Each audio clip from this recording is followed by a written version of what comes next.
ఇలా రావాలి ఫైర్ జై తెలుగుదేశం అనగానే. ఎక్కడ రావాలి ఫైర్? తాడేపల్లి ప్యాలెస్ లో కూర్చున్నటువంటి ముఖ్యమంత్రి గారి కుర్చీ కింద రావాలి ఫైర్. అది కదా మనందరికీ గుర్తుంటే 2022వ సంవత్సరం 2019లో తెలుగుదేశం పార్టీ అధికారాన్ని కోల్పోయింది. తర్వాత 2020, 2021 సంవత్సరాల్లో మనం మహానాడు అనేటువంటి ఒక కార్యక్రమాన్ని ఆన్లైన్ చేసుకున్నాం కరోనా దృష్ట్యా.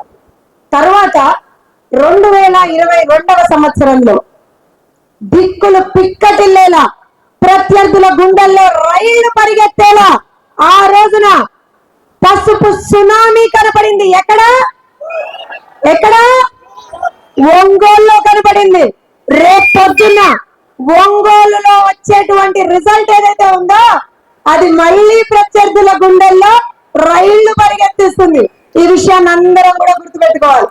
సరే, ఇంతమంది ముందర నిలబడి రాష్ట్ర ముఖ్యమంత్రి వర్యుల్ని పొగడకుండా ఉండలేదు కదా, పొగడాలి కదా. పాపం పక్కనే ఈయన జారుడు, ఈయన పక్కన ఇంత పెద్ద బారుడు ఉన్నాడు, ఆయన్ని నిలబెట్టుకొని పాపం చిన్నపిల్లాడని మొన్నే చెప్పాడు. పాపం ఈయన పసివాడు, ఆయన చిన్నపిల్లాడు.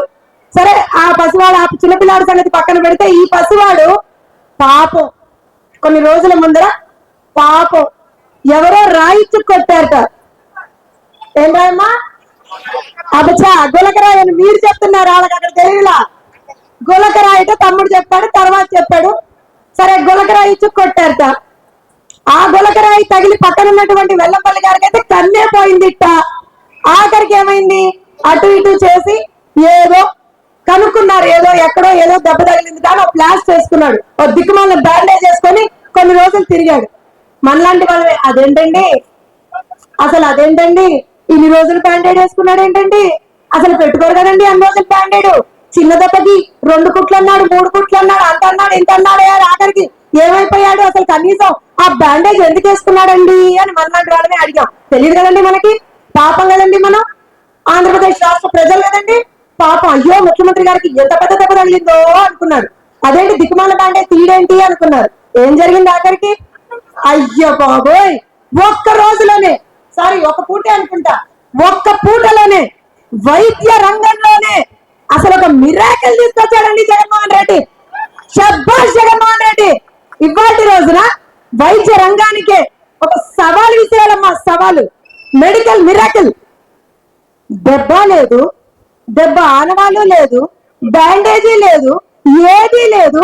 అసలు అక్కడ నిజంగా ఒకవేళ ఆ గులకరాయి తగిలేమన్నా ఇక్కడ మా తమ్ముడు పెట్టుకున్నాడు, అప్పటి నుంచి చూపిస్తున్నాడు, అక్క ఇక్కడ పెట్టుకున్నాను.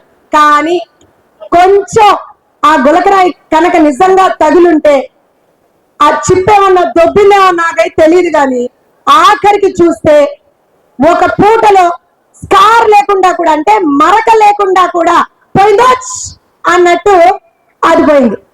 సరే పోనీ, ఇవాళ మేనిఫెస్టో రిలీజ్ చేస్తున్నా అన్నాడు. సరే పోనీ, రాష్ట్ర ముఖ్యమంత్రి వర్యులు 5 సంవత్సరాల పాటు అధికారంలో ఉన్నాడు కదా, ఏదో చాలా గొప్పగా చేసేస్తాడు మేనిఫెస్టో అని అందరూ కూడా టీవీలకు అతుక్కుని మరీ చూశారు. చూస్తే సడన్ గా అందరికి నిన్నటి వరకు ఉన్న బ్యాండేజ్ కనపడలా, తర్వాత చూస్తే ఆ మేనిఫెస్టోలో ఏమీ కనపడలా. గుండు సున్నా. ఏంటయ్యానంటే మనం 4000 ఇస్తామంటే పెన్షను, ఈయనొచ్చిట నిక్కి నీలిగి 28లో 250 పెంచుతా, 29లో ఇంకో 250 పెంచుతాలే అన్నాడు. నిక్కి నీలిగి అది కూడా. మనం రైతులకి రైతు భరోసా కింద 20,000 ఇస్తామని చెప్పి మన నాయకుడు గర్వంగా రైతుల్ని నేను ఆదుకుంటానని చెప్పి మన నాయకుడు చెప్తే, అయ్యో బాబాయ్ చంద్రబాబు నాయుడు గారు ఇస్తానంటున్నారు, ఏమన్నా పొరపాటున అటు ఇటు వెళ్ళిపోతారేమో నా అనుకున్నాడు కూడా అని చెప్పి ఏం చేశాడు? సరే రైతు భరోసా కూడా కొంచెం పెంచుతానులే అన్నాడు. అమ్మఒడిలో ఆల్రెడీ కటింగ్, 2,000 ఆల్రెడీ తింటున్నాడు, మిగతా తీసుకొచ్చి మళ్ళీ 2,000 పెంచుతానని చెప్పి. ఇవన్నీ ఎందుకు చెప్తున్నానంటే ప్రజల్ని ఇవాళ రోజున మళ్ళీ మోసం చేయడానికి ఒక మోసగాడు రెడీ అయ్యాడు. మోసపోవడానికి ప్రజలు రెడీ అయ్యారా అనేది ప్రజలు డిసైడ్ చేసుకోవాలి. ఇవాళ రోజున ఒక నాయకుడు, నిన్న ఇవాళ మనం చంద్రబాబు నాయుడు గారు నేషనల్ మీడియాకి ఇస్తున్నటువంటి ఇంటర్వ్యూస్ చూస్తున్నాం కదా. ఏం చెప్పారైనా? ఆయన రాష్ట్రం గురించి ఏం ఆలోచిస్తున్నారు, రాష్ట్రంలో ఉన్నటువంటి యువత గురించి ఎలా ఆలోచిస్తున్నారు, ఏం చెయ్యాలనుకుంటున్నారు, ఎన్ని ఉద్యోగ కల్పన చేయాలనుకుంటున్నారు, ఎంత మంచి చేయాలనుకుంటున్నారు, ఎంత సంక్షేమం చేయాలనుకుంటున్నారు, ఎంత అభివృద్ధి చేయాలనుకుంటున్నారు, ఇవన్నీ చంద్రబాబు నాయుడు గారు చెప్పుకుంటూ వస్తున్నారు. ప్రజల కోసం నేను పనిచేస్తా అని చెప్తున్నాడు. కానీ ఈ మనిషి నేను ప్రజల్ని మోసం చేయడానికి రెడీగా ఉన్నా, ఒకసారి మోసం చేస్తే ఇంకోసారి కూడా మోసం చేయడానికి రెడీగా ఉన్నాను అని చెప్పడానికి రెడీగా ఉండి ఇవాళ రోజున మేనిఫెస్టో రిలీజ్ చేశారు.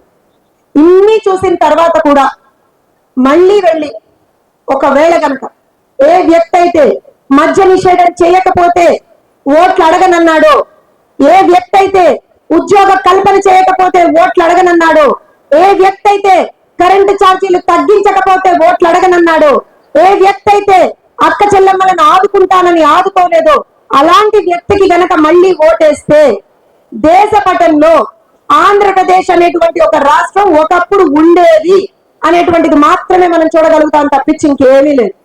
ఇవాళ నాకు ఇచ్చినటువంటి సమయం తక్కువే. సో క్లుప్తంగా నేనేం చెప్పాను అనంటే, మన ముందర ఉన్నటువంటి కర్తవ్యం ఏంటి? ఇవాళ జనార్దన్ గారి గురించి మనం కొత్తగా చెప్పక్కర్లా. ఆయన ఒక committed loyalist and committed party worker. అది మనం ఎన్నో సంవత్సరాల నుంచి చూస్తున్నాం. Committed party worker. ఒక జిల్లా అధ్యక్షుడిగా చేసిన, ఒక ఎమ్మెల్యేగా చేసిన, ఆ నియోజకవర్గ ప్రజలు ఆయన ఓడించినా సరే అక్కడే ఆ ప్రజల్ని అనుక్షణం కూడా కంటికి రెప్పలా కాపాడుకుంటూ ముందరికి వెళ్తున్నటువంటి నాయకుడు జనార్దన్ గారు. అవతల ఉన్నటువంటి వ్యక్తి ఎవరు? ఎవరమ్మా? ఎవరమ్మా? దొంగ. మీరనండి, నేను అన్న మాట. కానీ నాకు తెలిసి అయితే ఒక దొంగ, ఒక దోపిడీదారు. మీరేమనాలో అనుకోండి, నేను ఆపట్లా మిమ్మల్ని. కానీ నేనైతే అన్నా మాటలు ఎక్కువ, చేతలు తక్కువ. అలాంటి వాళ్ళ గురించి మనం ఎందుకు మాట్లాడుకోవాలి? కానీ ఒకటి, తన నోటి నుంచి ఏ రోజున కూడా ఒక్క తప్పుడు మాట మాట్లాడనటువంటి జనార్దన్ గారిని ఎన్నుకుందామా, లేకపోతే నోరు తెరిస్తే పచ్చి బూతులు మాట్లాడేటువంటి దుర్మార్గులను ఎన్నుకుందామా అనేటువంటిది మనం డిసైడ్ చేసుకోవాల్సినటువంటి అంశం. ఇక్కడ కూర్చొని మనం అయిపోయిందండి, మేము వచ్చేసామండి, జనార్దన్ గారికి సపోర్ట్ చెప్పేసామండి, అయిపోయిందండి, మేము రేపు పొద్దున మే 13 ఓటేస్తామండి అంటే కుదరదమ్మా, అస్సలు కుదరదమ్మా. ఇంకో ఎన్ని రోజులుందో గమనించుకోండి. ఇది రాష్ట్రానికి చాలా కీలకం. ఈ సమయం మీ భవితకి చాలా కీలకం. ఇక్కడ వచ్చినటువంటి యువతకి చాలా కీలకం.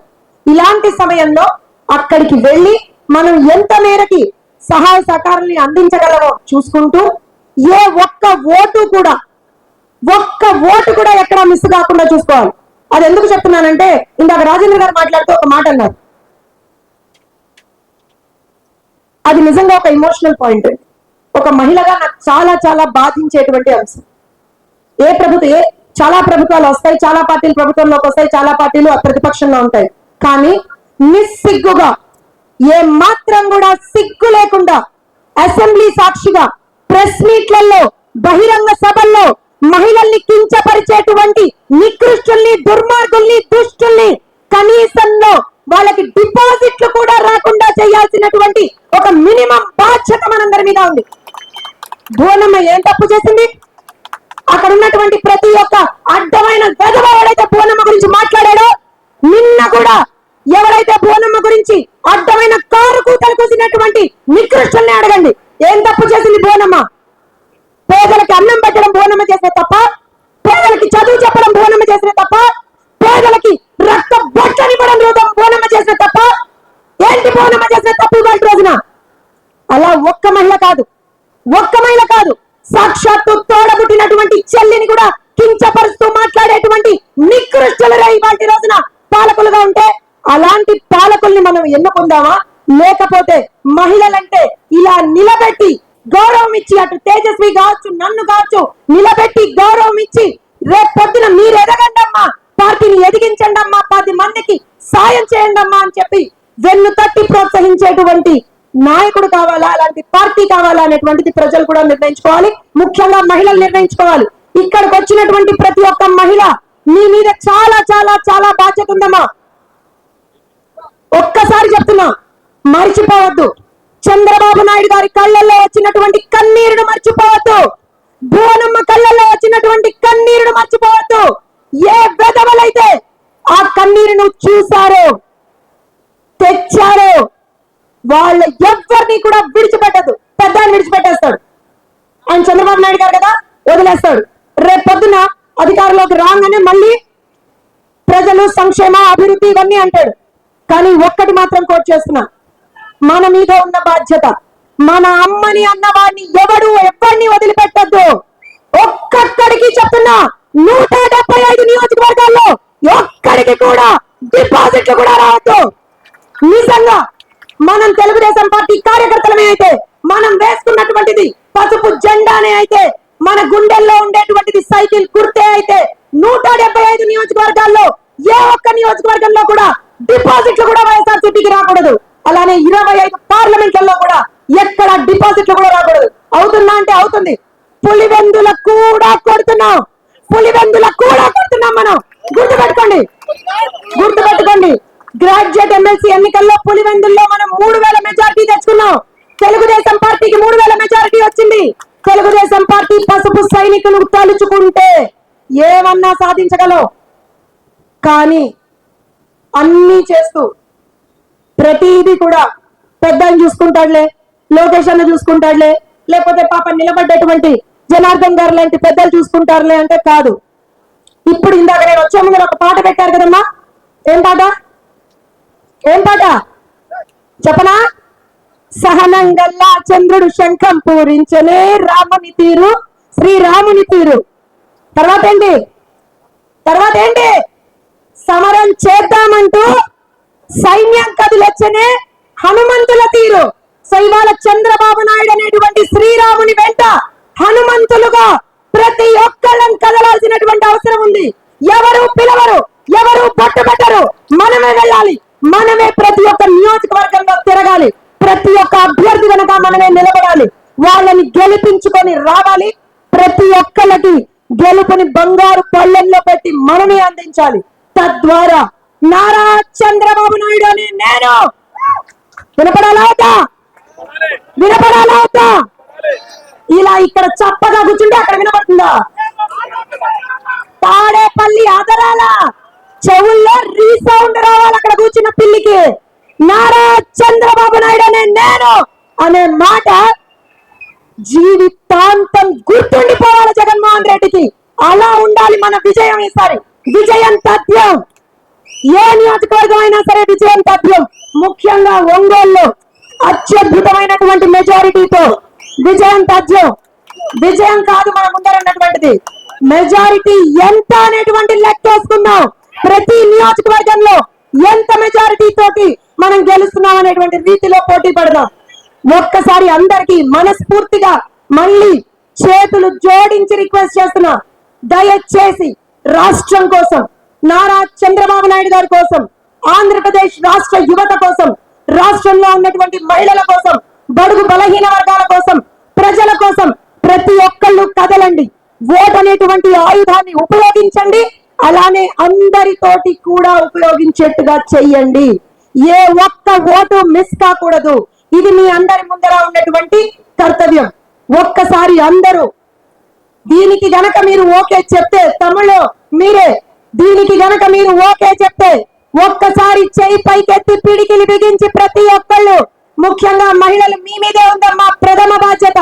జై తెలుగుదేశం. ఒంగోలు గడ్డ ఎవరిదే? జనార్దన్ అడ్డ.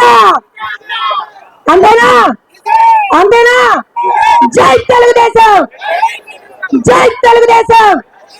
నారా చంద్రబాబు నాయుడు గారి నాయకత్వం. నారా చంద్రబాబు నాయుడు గారి నాయకత్వం.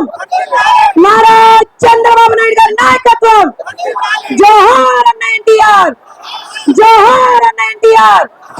జై తెలుగుదేశం. జై జనసేన. జై బీజేపీ. అందరికీ ధన్యవాదాలండి.